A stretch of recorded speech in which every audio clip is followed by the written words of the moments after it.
Álvaro Cueva en Maussan Televisión.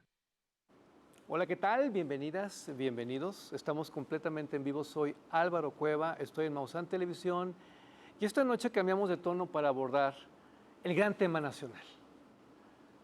En todas las redes, en todos los medios, se habla de censura, de cómo está muriendo nuestra libertad de expresión. Se están diciendo muchas cosas muy delicadas. La verdad es que antes que cualquier otro asunto, la expresión que tenemos que utilizar es derechos de las audiencias. Y es para mí un gran honor recibir en Maussan Televisión a los dos más grandes expertos que hay en todo México sobre esto, los derechos de las audiencias. Les vamos a aplaudir, como siempre lo hacemos, aunque el tono es otro, porque ella es Deyanira Morán. Gracias. Gracias, Álvaro, por la invitación. Defensora de las audiencias, y el maestro Gabriel Sosa Plata. Gracias. Máster de Masters, también con mucha experiencia. Además, hay un regalo, quédense todo el programa, les conviene. Gracias por venir a Maussan Televisión, a este programa diferente, a este programa en vivo. Yo siempre he pensado que la gente no tiene por qué saberlo todo. Yo siempre he pensado que la gente no tiene por qué ser experta en todo. Así que vamos a establecer la situación. Deyanira, ¿qué son las audiencias? Pues mira, las audiencias son todas las personas que están detrás del radioreceptor, detrás del televisor y que están consumiendo todos estos contenidos que las televisoras, las radiodifusoras planean, como tienen por supuesto derecho, a eso se dedican, y estamos pues absorbiendo, teniendo toda esta posibilidad de tener contenidos diversos. Esas son las audiencias. ¿Qué no era el público? Sí, por supuesto, es el público que nos está viendo en este momento, el público que está escuchando la radio. ¿Y por qué le cambian de nombre? ¿Por qué le cambian de nombre? Pues es que es lo mismo, estamos escuchando, estamos viendo, estamos consumiendo y estamos siendo también, o eso pretendemos, porque también somos audiencias, además de ser defensores de audiencias, somos consumidores de medios y somos audiencia también. Gabriel, ¿qué son los derechos de las audiencias? Por cierto, todas y todos somos audiencias, ¿eh? En algún momento consumimos cualquier tipo de contenido, ¿no? Puede ser de radio, televisión. Es más, se considera el concepto de audiencias también hasta los lectores de los periódicos o las revistas, a quienes consumen contenidos en las redes sociales. Es un concepto ya ahora muy amplio, muy consensuado en el mundo de la academia y también en el mundo legislativo. ¿Qué son los derechos? Pues resulta que durante muchos años se nos dijo que los medios de comunicación tenían el derecho de libertad de expresión. Pero la expresión, como tú sabes, tiene límites, pero también tiene impactos en la audiencia. Y nadie se fijaba en las audiencias, en sus derechos a recibir programación plural, diversa, incluyente, que respetara los derechos de niñas, niños y adolescentes, en los cuales no hubiera discriminación. En fin, ese conjunto es lo que llamamos derechos de las audiencias. ¿Por qué se reconocen estos derechos? Porque era una relación totalmente asimétrica. Medios totalmente autoritarios, sobre todo en la época pues, en la que solo existía radiodifusión, y donde las audiencias no tenían muchas posibilidades de participar, de interactuar, de replicar, de nada. Entonces es un avance sustancial en esto que llamamos la progresividad de los derechos humanos, donde los derechos de las audiencias ya son considerados derechos humanos. No lo digo yo, es un tema que ya incluso se estableció de esta manera en la Suprema Corte de México y por supuesto en otros países. Suena bastante lógico, suena bastante bonito. ¿Por qué, Deyanira, esto tiene que ser polémico? ¿Por qué esto tiene que ser violento? ¿Por qué esto tiene que ser como está siendo hoy? Mira, yo creo que hay mucho desconocimiento de lo que está en juego, porque no es algo nuevo.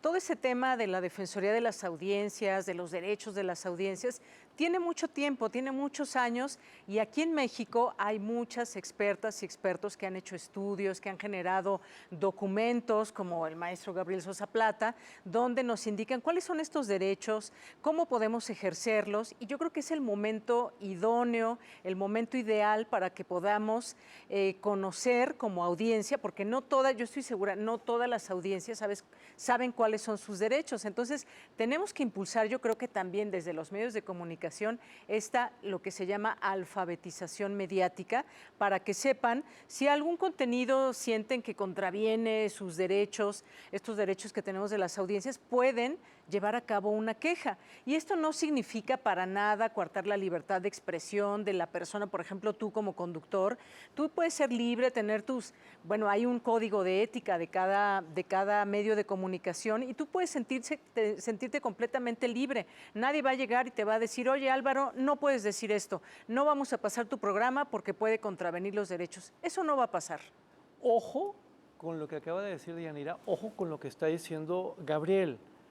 Vamos a ver estas imágenes que son fundamentales y a partir de ellas vamos a continuar con este gran programa especial en vivo donde desmenuzaremos si vamos hacia la censura, si está muriendo la libertad de expresión o qué es lo que en realidad está pasando.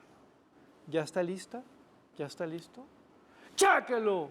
Aquí estamos distribuyendo la ayuda de la Cruz Roja para varias comunidades aledañas que no tienen ningún tipo de ayuda, que todavía esta es la primera vez que les está llegando ayuda. Lo que estamos viendo en todas estas comunidades donde no ha venido ningún tipo de ayuda, ninguna, es que hay un desabastecimiento total. La gente no tiene, literalmente, la gente no tiene que comer. Va a venir mucho más, ¿ok? Es la primera vez que aterrizamos acá, porque nos habían dicho que no se podía aterrizar. Ya hemos aterrizado, va a venir ayuda, no se desesperen, esa es una primera ayuda. Laura Bozzo, acabamos de ver imágenes de Laura Bozzo, pero que no estábamos con la presidenta, que no estábamos con los analistas políticos. ¿Por qué estamos viendo imágenes de Laura Bozzo si estamos hablando de los derechos de las audiencias? ¿Por qué Gabriel Sosa Plata? Pues mira, es un tema muy interesante que a mí me tocó llevar a cabo como defensor de audiencias en Noticias MBS. Justo Carmen Aristegui, una muy reconocida y respetada periodista, divulgó una información en relación con ese conflicto de interés que existía por el uso de un helicóptero oficial para ser utilizada por una conductora de televisión. Entonces, Carmen da a conocer esta noticia y Laura Bozzo reclama un derecho de réplica. Dice que no estaba de acuerdo con la información, que ella quería dar su versión. Carmen en un primer momento, o sea, como que se mostraba un poquito reticente. Yo como defensor de audiencia le decía, bueno, por supuesto que el derecho de réplica es un derecho de la audiencia. Y puede ser Laura Bozzo, pero también puede ser cualquier televidente, ¿no?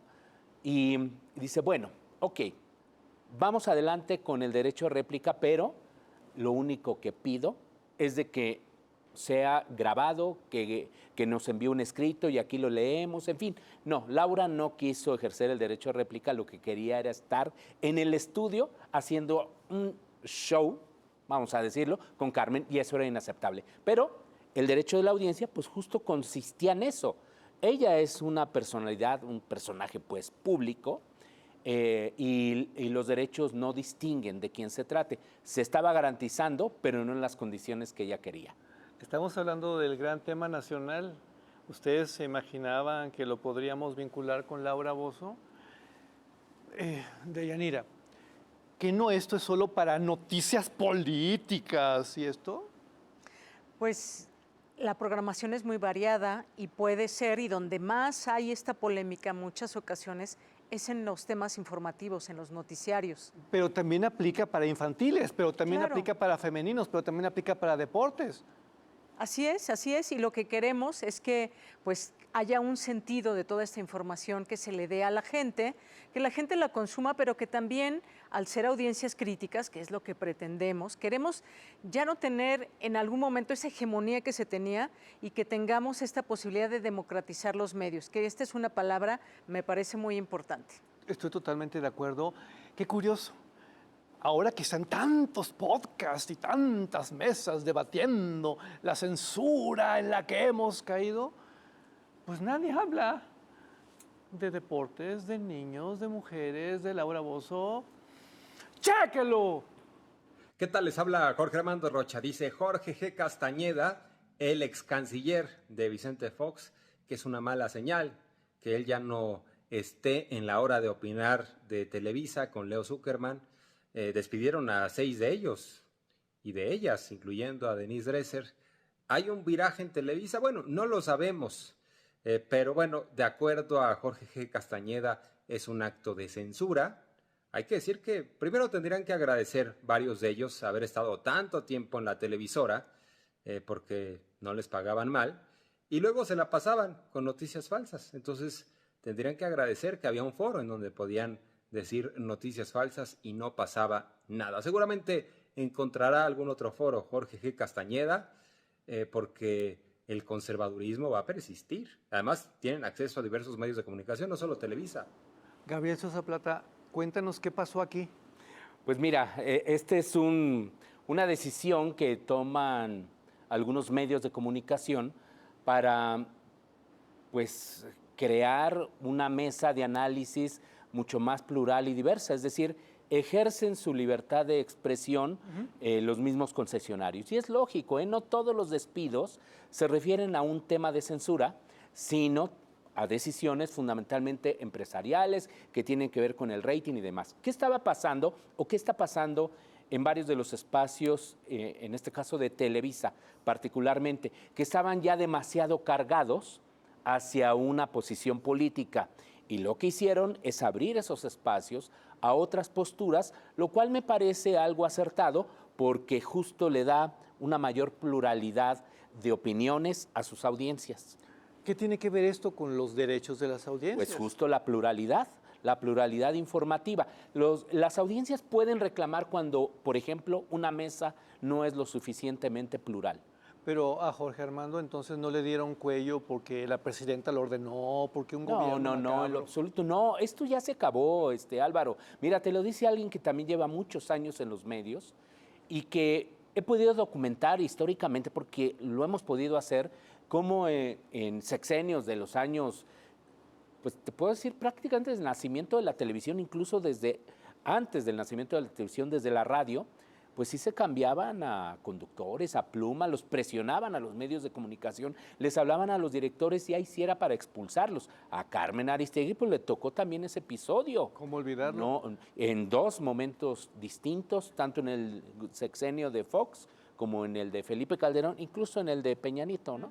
Uf, La Casa Blanca, ¿no? es que sí tenemos mucho que Sí. subrayar, mucho que recordar. ¿Por qué, Deyanira querida, crees tú que justo hoy el tema sea este y no otro? Dinos la verdad, ¿es una cortina de humo para que nos distraigamos y no veamos una realidad monstruosa que va a acabar con el país? ¿Por qué hoy?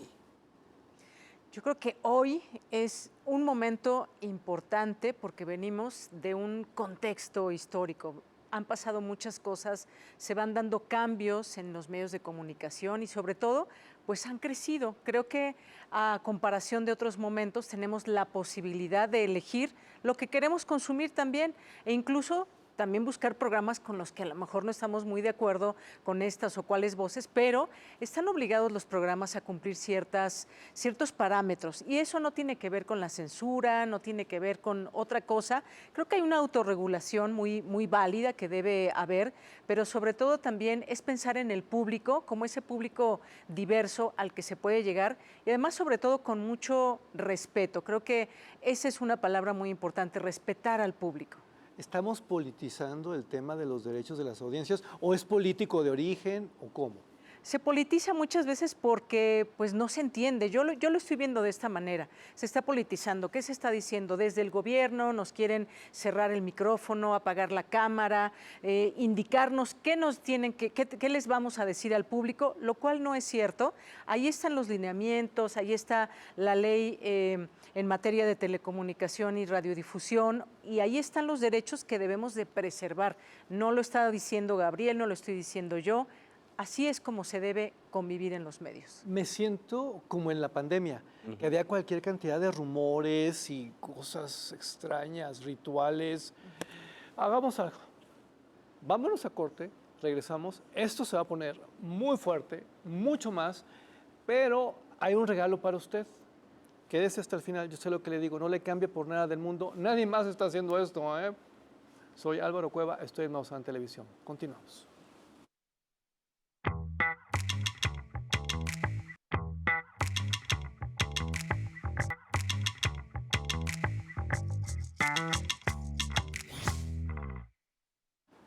Muchas gracias por continuar con nosotros en este programa especial completamente en vivo, donde estamos tocando el gran tema nacional: censura, libertad de expresión, derechos de las audiencias.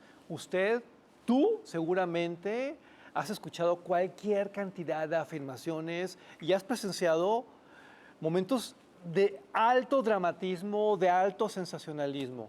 Estamos con los dos más grandes expertos que existen en México, con Deyanira Morán y con Gabriel Sosa Plata, el maestro. Y ahí les va. Vean lo que va a aparecer en este momento en su pantalla. Vean la pantalla. Vean lo que va a aparecer en este momento. Mi productor, Max, lo acaba de poner. Ya lo tienen ahí. Agarren su celular como yo, pongan la camarita, apúntenle y píquenle. ¿Qué es lo que va a pasar? Se va a descargar esto. Esto es un libro completamente gratis para usted, cortesía del maestro Gabriel Sosa Plata. ¿Cómo se llama este libro, Gabriel? Ética en la radio y la televisión desde las Defensorías de las Audiencias, y es un libro digital que publicó la Comisión de Derechos Humanos de la Ciudad de México. Por cierto, ahí mismo, si le busca, también puede encontrar la cartilla de los derechos de las audiencias, y que es un documento que busca hacer accesible el conocimiento de los derechos que nosotros tenemos como audiencia. Yo te quiero felicitar cara a cara. Muchas gracias. Porque no solo es un libro que aclara, que dice las cosas de una manera sencilla sobre la verdad de este tema. Está lleno de ejemplos que todas y todos conocemos, que todas y todos ubicamos. Por tanto, es muy fácil gozarlo. ¿Tú lo conoces, Deyanira? Claro, por supuesto. ¿Lo recomiendas? Lo recomiendo a tu audiencia que nos está viendo en este momento para que se involucre, que tenga casos, ejemplos y que pueda entender de manera más fácil. Además, a mí me impresionó mucho, Gabriel, porque este hombre es un genio. Ojalá. Ojo, sí, tiene casos de noticias, pero también tiene casos de música, de programación radiofónica. Estás bien grueso. Pues mira, son experiencias, hay que decirle a la audiencia, son experiencias que yo he tenido como defensor de audiencias. He tenido el privilegio de ser defensor de audiencias de Noticias MBS, me tocó el caso de Carmen Aristegui, su expulsión, pues, y salimos en defensa de Carmen, defendiendo la libertad de expresión y el derecho a la información de las audiencias. He sido también defensor del Sistema Mexiquense de Medios Públicos, de Canal 22, del Instituto Mexicano de la Radio y de Canal 44, Radio UDG de la Universidad de Guadalajara. Y lo que está ahí incorporado son algunos de estos casos que me ha tocado. Uno de ellos es el que comentamos hace un momento, de Laura Bozzo. Pero también hay otros temas, por ejemplo, vamos a poner uno muy ligero, muy sencillo. Te lo voy a poner yo. A ver, venga. Agárrese fuerte. ¡Cháquelo! Fue un golpe de realidad. Y lo peor sería entrar en negación. El que se quiere engañar, que diga que fue un megafraude electoral, que fue el reparto de dinero en los programas sociales, o la descarada intervención del presidente a favor de su candidata en la campaña. Pero fueron 35 millones de votos, 60% del electorado. 31 puntos porcentuales de ventaja. Esto no se logra solo con los programas sociales. Un triunfo así solo se consigue si votan por Morena pobres, ricos, clase medieros, jóvenes, adultos, viejitos, con licenciatura, sin haber terminado la primaria, del sur, del centro, del norte.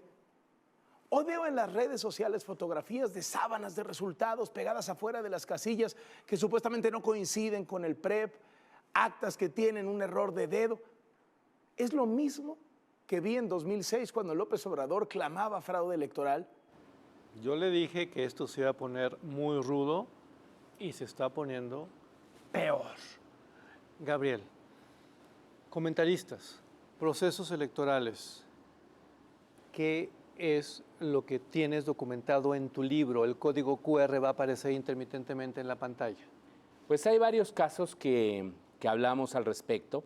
Por ejemplo, Noticias MBS, en algún momento nos tocó hacer una recomendación porque la información periodística que se estaba dando o generando en torno de un proceso electoral estaba demasiado cargado hacia una fuerza electoral. Bueno, que no parece extraño, ¿no? A veces así ocurre en muchos de estos espacios informativos. Entonces, uno recibe quejas de que le parece que esos espacios no son lo suficientemente plurales. Para eso acudí al monitoreo del Instituto Nacional Electoral y efectivamente pude demostrar que estaba demasiado cargado editorialmente uno de estos espacios. ¿Qué te dijeron ahí cuando tú fuiste con la queja? No, bueno, que yo quería censurarlos, quería meterme en decisiones editoriales que solo competen a la empresa, pero en realidad esto se activa por la molestia de las mismas audiencias. Que no son tontas. No, por supuesto, lo que exigen es pluralidad, evidentemente, y calidad en los contenidos. Deyanira, tú también eres defensora de las audiencias. Estás En UAM Radio. en UAM Radio, pero aparte tienes un programa en Radio UNAM. Así es, de 1 a 3.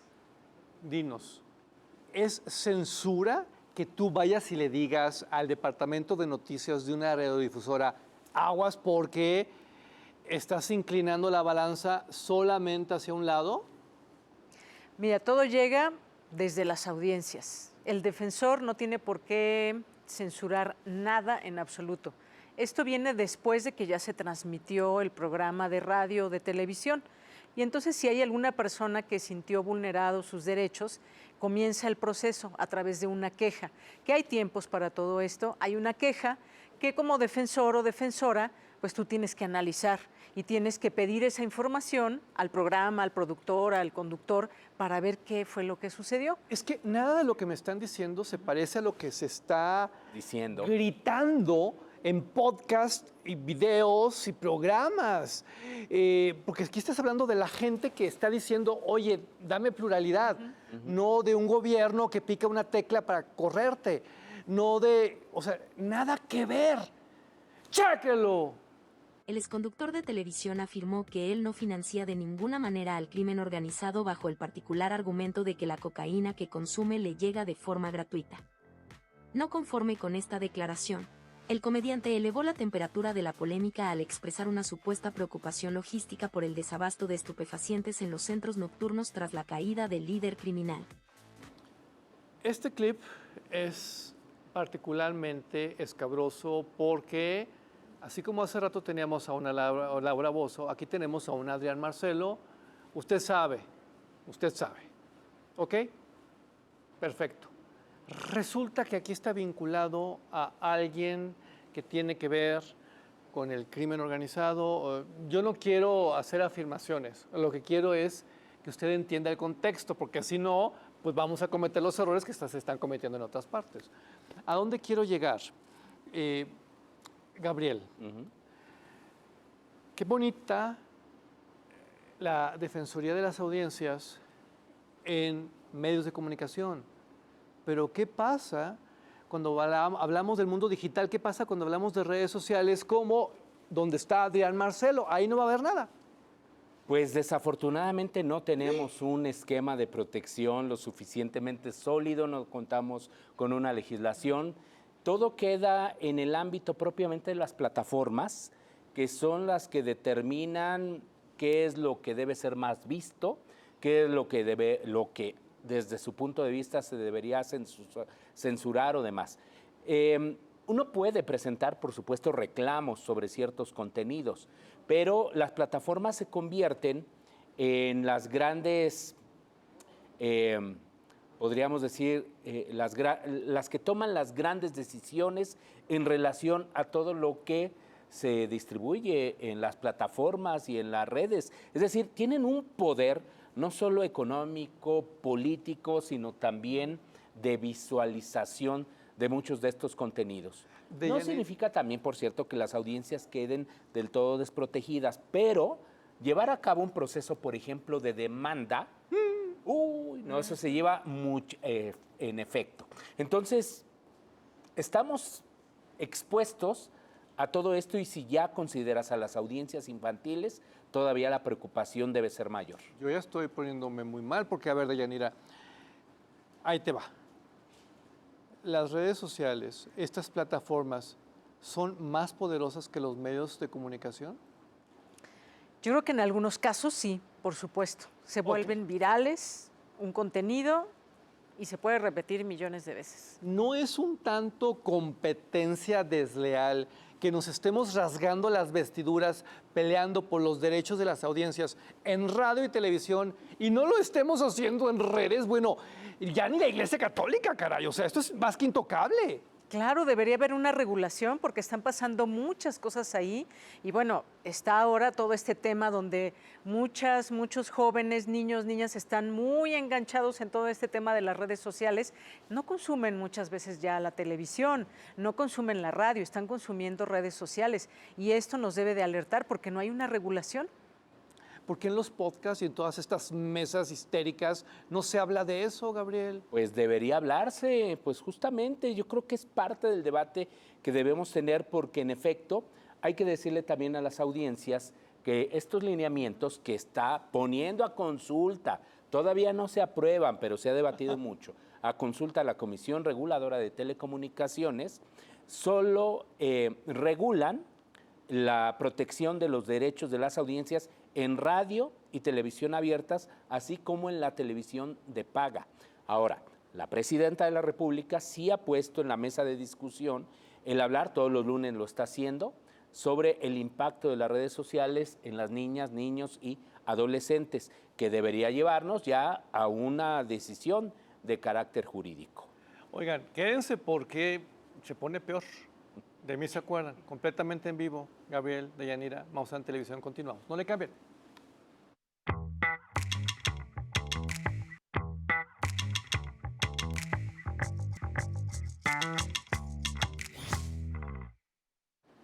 Muchas gracias, Cari, muchas gracias, amigas, amigos de Uriz Pinto, por mi vestuario de hoy. Síguelos en redes sociales, son las mejores, los mejores, son mayoristas, te conviene. Y si los sigues en TikTok, te vas a sorprender. Acércate a ellas, acércate a ellos, son Uriz Pinto. Gracias. Deyanira, si yo soy audiencia y veo algo que no me parece en un canal de televisión, si escucho algo que no me parece en una estación de radio, ¿qué hago? ¿Qué puedo hacer? ¿Puedo hacer algo? Claro que puedes hacer algo y justamente dentro de lo que nos marca la ley es que los medios deben de tener un defensor o defensora de las audiencias, que lo puede nombrar el concesionario. Hay varias características y tiene que ser autónomo. Y bueno, lo que le decimos a las audiencias es que si siente que fue vulnerado algún derecho, algo no le parece, tiene un comentario, no siempre son quejas, pueden ser comentarios, felicitaciones, reclamos, de todo un poco. Hay un proceso para ello. Llega a través de un correo que además tiene que ser público. Tiene que ser un correo público, tú escribes a este correo, se resguardan tus datos personales de cualquier persona que escriba y entonces ya comienza todo este proceso donde pues tenemos que definir como defensores y defensoras si hay lugar o no a esta queja, si se puede hacer algo al respecto dependiendo qué tipo de queja sea. Esto no es nuevo, Gabriel, porque No. nadie nos lo dice. Porque cuando te metes a la página de tu televisora favorita, no te aparece un botoncito que dice Lo pica, meten pica, pica. allá está abajito, Es una pestañita por lo general, casi para que no se note, pero sí, si entras a la página de Televisa, TV Azteca, Grupo Imagen, Guam Radio, etcétera, etcétera, te vas a topar con una pestañita que dice Defensoría de Audiencias. Entonces ahí se activa una de dos, a lo mejor un formulario o a lo mejor te dan los datos para escribirle al defensor o defensora de las audiencias.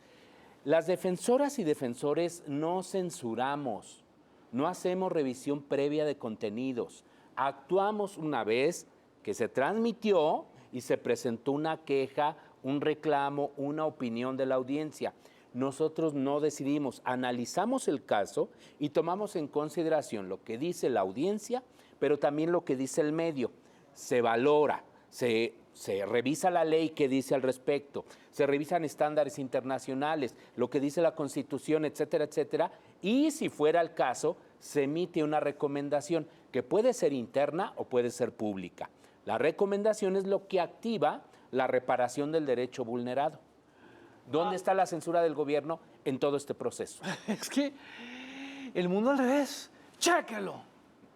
Experto en seguridad, revela por qué algunos influencers están en la mira del crimen organizado. El asesinato del influencer César Gastelum, ocurrido mientras hacía una transmisión en vivo en Culiacán, Sinaloa, volvió a poner el foco sobre los ataques contra creadores de contenido. De acuerdo con un especialista en seguridad, algunos grupos criminales buscan imponer una línea de comunicación a influencers. ¿La razón? Que ciertos creadores tienen audiencias enormes y pueden funcionar como una especie de medios alternativos. La intención, según el experto, sería impulsar determinados mensajes, silenciar otros y dar fuerza a ciertos mensajes criminales que ellos desean que sean de conocimiento público.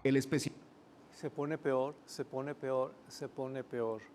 Deyanira, uno de los argumentos que más escucho en estas mesas histéricas, que es que de análisis sobre la censura que viene, es que México es un país donde mueren muchos periodistas.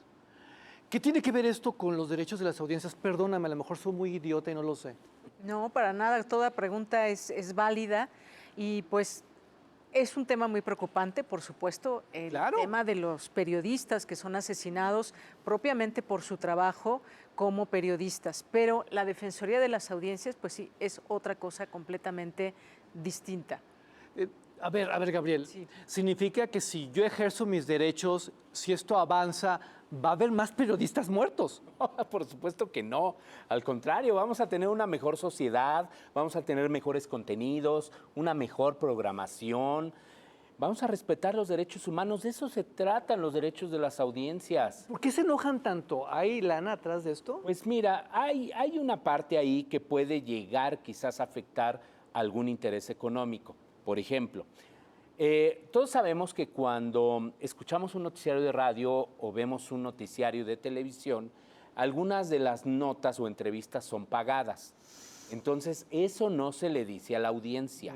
Lo que se pide es transparencia, de que la audiencia sepa que una entrevista o un contenido es patrocinado y eso de alguna manera afecta los intereses, pues, de las empresas mediáticas. Y yo creo que eso es parte del enojo.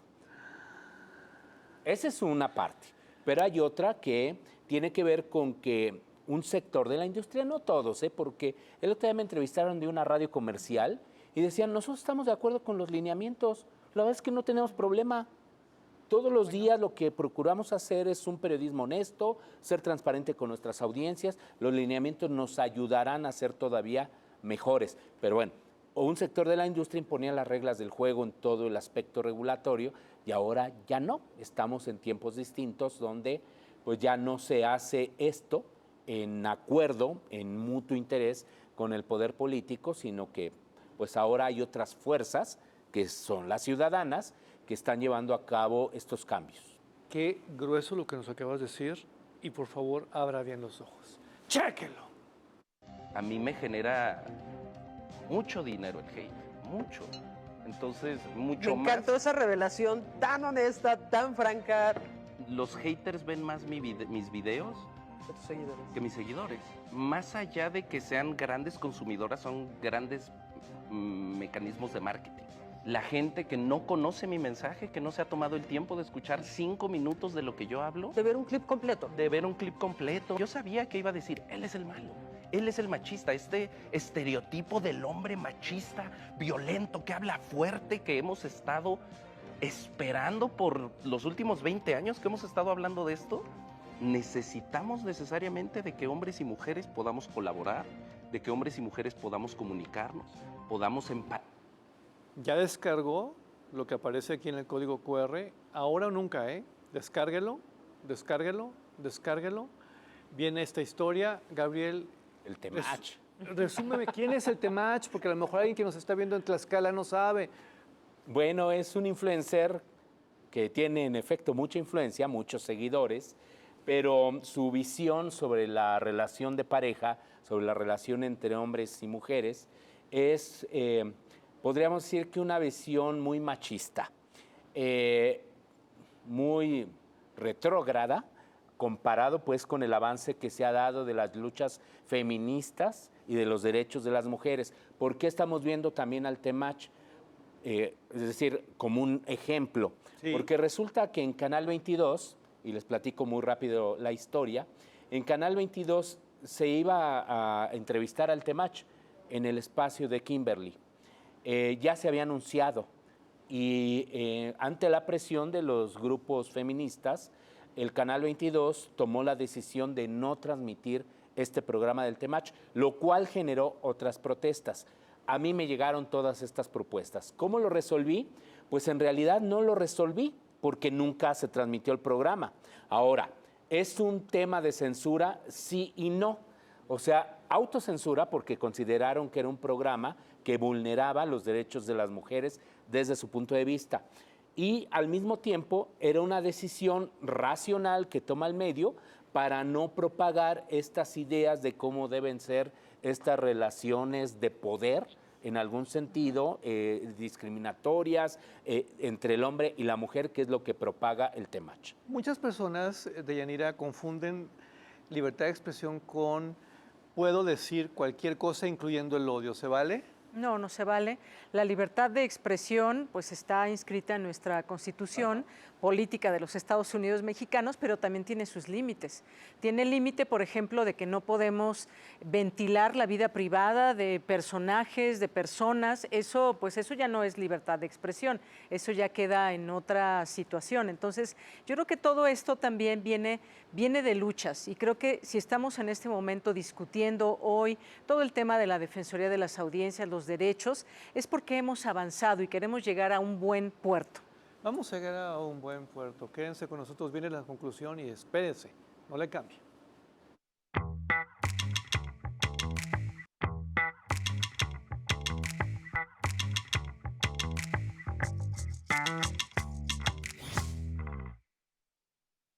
Se supone que viene la censura, se supone que peligra nuestra libertad de expresión. En este programa especial en vivo con los dos más grandes expertos en el tema de todo México, creo que ya pues nos está quedando claro. Deyanira, yo quiero saber algo. ¿Por qué somos tan histéricos con esto y con palabras como autocensura cuando diario en redes sociales me tengo que autocensurar porque no puedo poner la palabra porno porque me bajan, no puedo poner el nombre de un genital porque me bajan, no puedo, o sea, no, es más, el póster de la serie 24, donde está el protagonista con una pistola, no lo puedo subir porque me lo bajan. O sea, eso es censura. Y nadie dice nada, ¿por qué? Bueno, precisamente queremos entender todo esto. Creo que algo muy bueno que nos está dejando esta discusión es generar más preguntas y que sean resueltas. Porque yo estoy segura que quienes nos están viendo ahorita en tu programa o quienes están escuchando en este momento todos los millones potenciales de audiencias, cualquier programa de radio y televisión, ahora dicen, a ver, ¿qué está pasando? ¿Por qué se está poniendo en la mesa este tema de la censura, de la autocensura, de que va a venir el gobierno y va a sacar programas y conductores? Hay que cerrarle la puerta a las mentiras, a las fake news y hay que hacerlo desde las redes y también desde los medios de comunicación que están ahora. Para eso estamos, para responder las preguntas que la gente tiene y que no se quede con ninguna duda y que ejerza sus derechos. Yo creo que por ahí hay que ir. Para eso estamos, para servir, Por eso les estamos haciendo este programa especial completamente en vivo. Échense este trompo a la uña. ¡Cháquelo! Al preso número 9 ya lo van a confesar. Está rezando en la celda con el cura del penal, porque antes de amanecer la vida le han de quitar, porque mató a su mujer, ya un amigo desleal. Dice así, al confesor, lo mataré.